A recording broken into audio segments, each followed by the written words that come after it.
मतांसाठी अजित पवार जाहीरपणे धमकी देतात. संजय राऊत यांचा आरोप, तर कुणालाही ब्लॅकमेल केलं नाही, अजित पवारांचं प्रत्युत्तर.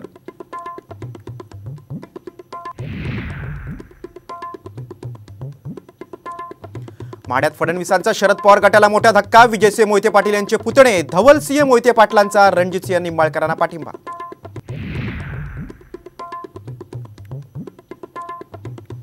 महायुतीसाठी राज ठाकरे घेणार सभा. राज ठाकरेंच्या सभा कुठे होणार, लवकर जाहीर करू, उपमुख्यमंत्री फडणवीसांची प्रतिक्रिया.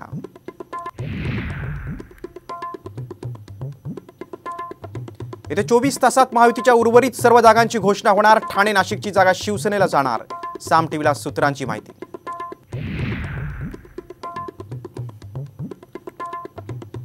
सांगलीत चंद्रहार पाटलांच्या प्रचारात काँग्रेसच्या विश्वजित पाटील कदमांचा सक्रिय सहभाग. मवियाचाच उमेदवार विजय होणार, कदमांना विश्वास.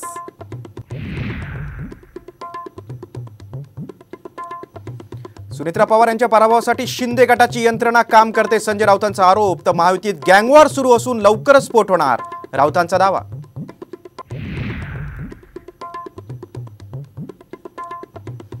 आणि शिरूरमधील शिंदेवाडीत बैलगाडा घाटात अचानक हाणामारी, एक तरुण गंभीर जखमी. 2 कुटुंबात वादावादी झाल्यानं मारहाण.